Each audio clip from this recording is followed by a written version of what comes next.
The gun pressed against Aaliyah's temple was cold.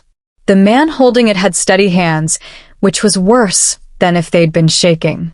She'd walked into this Seoul warehouse looking for her missing brother. Instead, she was staring at someone who could decide whether she lived or died, and he looked completely calm about it. Min-jun sat behind a desk, expensive suit, no expression. His eyes moved over her like he was doing math. Deciding something. She tried to keep breathing normally. Before we get into how a Brooklyn nurse ended up here, hit that subscribe button. This channel covers cross-cultural stories that don't always go the way you expect, and Aaliyah and Min-jun's situation is messier than most. Let's go back 3 weeks to see how this started. Aaliyah Davis was the responsible sibling. Always had been. Her younger brother Marcus chased whatever looked exciting that week while she worked doubles at Brooklyn Methodist, paid bills on time, kept their lives stable after their mom died. When Marcus stopped answering his phone after 6 months in Seoul teaching English, she didn't think twice. She bought a ticket she couldn't really afford and got on a plane. Seoul felt overwhelming the second she stepped outside the airport. Too many people moving too fast, signs in a language she couldn't read, everyone seeming to know exactly where they were going except her.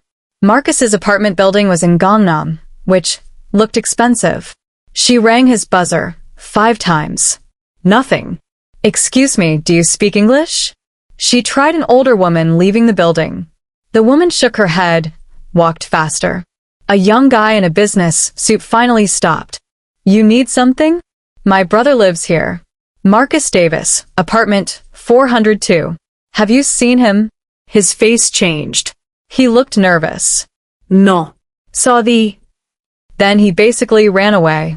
That's when Aaliyah knew Marcus was in actual trouble. She spent 2 days searching. The English academy where he taught said he'd stopped showing up 3 weeks ago. His landlord said rent was paid, but nobody'd seen him. The police were polite but useless, suggesting Marcus probably went traveling without telling anyone. He wouldn't do that, Aaliyah insisted at the station. The officer looked tired.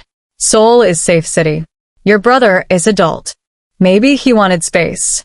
But Aaliyah's nursing instincts were screaming that something was wrong.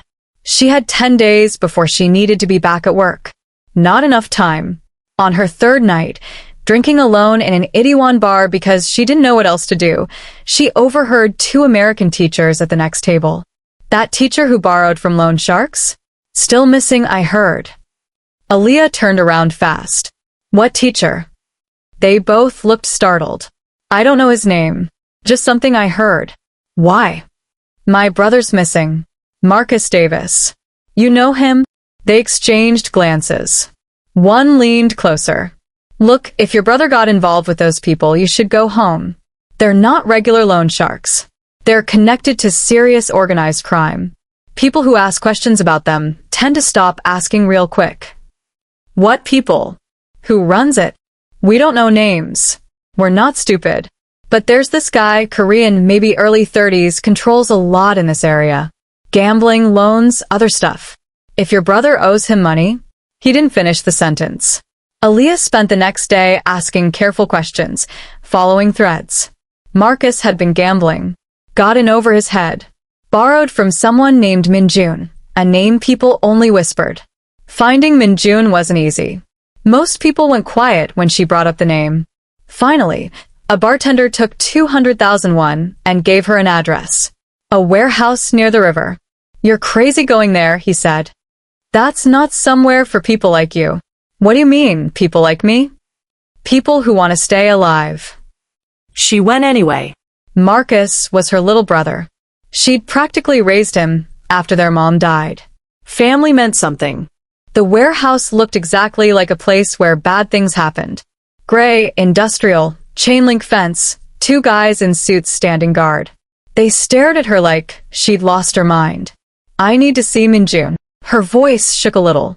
She tried to stop it. My brother's Marcus Davis. He owes money. I'm here to pay his debt. The guards looked at each other. One made a call, spoke Korean, then looked at her with something like disbelief.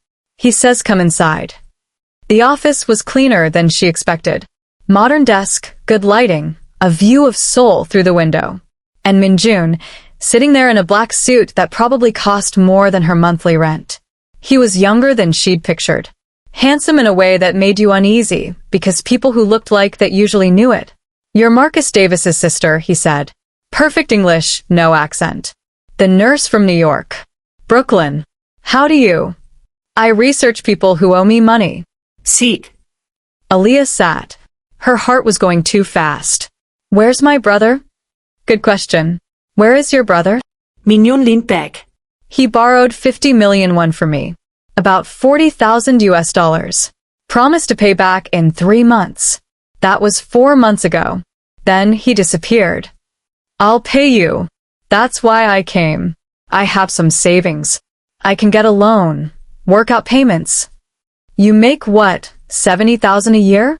After taxes, after rent in New York, you might save 10,000 annually if you're careful. So even giving me everything you have wouldn't cover half. That's not counting interest." Aaliyah felt sick. "How much interest?" "Doubles monthly. Right now, your brother owes me 100 million won." Roubli 80,000 dollars. "That's insane. Your brother knew the terms. He thought he was smart enough to beat my casino. He was wrong." Mignon leaned forward. "But I'm reasonable. You work for me. Medical work. 1 year erases everything he owes." "What kind of work?" "The kind where you don't ask questions. You treat injuries, keep quiet, do what I tell you. Your brother's debt disappears. And if I say no, then I find your brother and make him an example. So other people understand what happens when you don't pay me." His voice stayed calm. That made it worse. Aaliyah thought about her mom's hospital bed, making her promise to take care of Marcus. "I need proof he's alive." Mignon nodded. Someone brought a phone, played a video. Marcus, looking thin and scared, holding today's newspaper. "I'm okay, Aaliyah. I'm sorry." "I'm so sorry." She wiped her eyes fast. 1 year. Then we're done. 1 year. Starting now. Minjun stood, offered his hand. "Welcome to my organization, Miss Davis." His handshake was firm. Warm. For a second, something flickered in his eyes. Curiosity, maybe. Like she was a problem he wanted to understand. "My men will take you to an apartment. You start tomorrow night. Dress professionally. And Miss Davis, if you run, if you go to police, if you betray me at all, your brother dies. Clear?" Crystal. The apartment was nicer than anywhere she could have afforded. 2 bedrooms, modern kitchen, windows overlooking the city.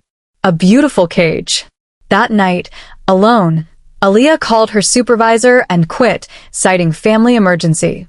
Called her best friend with lies about extending her trip. Packed away her old life. The next evening, a driver took her to an unmarked building. Inside looked like a normal clinic, except for the armed guards and patients with knife wounds who wouldn't explain anything. "Simple job," Minjun said, appearing beside her. "Treat anyone who comes here. Don't ask questions. Don't report anything. Keep people alive." "I'm a nurse, not a trauma surgeon. Some injuries need a hospital." "Then hope they're not that serious. Hospitals ask questions. Questions lead to police. I don't allow that." He moved closer. "Can you handle this? Or did I make a mistake?" She met his eyes. "I can handle it. Can you handle me asking for proper supplies? Because if you want people alive, I need equipment." Something shifted in his face. "Approval, maybe. Make a list. You'll have it tomorrow." He turned to leave, paused. "One more thing. People in Seoul would love information about this clinic." "About me." "If anyone approaches you with questions, tell me immediately. I'm not stupid enough to make enemies of you." "No." "You're desperate enough to deal with me. That's more dangerous." He left. Aaliyah stood there with her first patient, a young guy with a knife wound, terror in his eyes, and realized she'd just agreed to become a criminal. Over 2 weeks, she fell into a routine. 4 nights weekly at the clinic, treating everything from cuts to serious trauma. She learned not to ask questions, learned to recognize faces, understand hierarchies, learned that Minjun's organization touched gambling, protection, smuggling. that he was feared not just for violence but for being smart. He came by regularly, sometimes checking on patients, sometimes talking to her about medical stuff. She noticed things. How he never raised his voice but everyone obeyed instantly. How he noticed details, remembered everything. How he looked at her sometimes, like she was a puzzle. "You don't seem afraid of me," he commented one night after she'd stabilized someone with internal bleeding. "Would that help? Most people are terrified. You just seem annoyed." "I'm too busy keeping people alive to be scared. Fear's a luxury right now." She pulled off bloody gloves. "When do I see my brother?" "When I'm sure you won't run with him. It's been 2 weeks. You said." "I said you work for me a year. Never said when you'd see him. He's safe. That's enough." Minjun's tone was firm but not mean. "Patience, Miss Davis. You're doing well. Don't ruin it." She wanted to argue, but his eyes said pushing would accomplish nothing. So she swallowed frustration and nodded. Later, back at the apartment, Aaliyah stood at the window watching Seoul's lights. 3 weeks ago, she'd been a regular nurse in Brooklyn. Now she was working for criminals, trapped by debt she didn't create, dependent on mercy from a man she barely understood. The weird part? Sometimes when Minjun looked at her with those calculating eyes, she felt something that definitely wasn't fear. Something that felt uncomfortably like attraction. She shoved that thought away hard. He was her captor, her boss. The reason her life was upside down. Anything beyond professional obligation wasn't just inappropriate. It was dangerous. But falling asleep, exhausted from another night patching up criminals, her last thought was Minjun's eyes watching her. She couldn't decide if that frightened or excited her. And before we find out what happens in that charged moment between Aaliyah and Minjun, I want you to do something for me. Hit that like button if you're invested in their complicated dynamic. Drop a comment and tell me, can love bloom in captivity, or is this heading for disaster? And make sure you're subscribed with notifications on, because the next part of their story brings even more intensity, more danger, and choices that will change everything. Now let's get back to Seoul, where Aaliyah is about to discover that some feelings are stronger than fear, deeper than circumstance, and more dangerous than she ever imagined.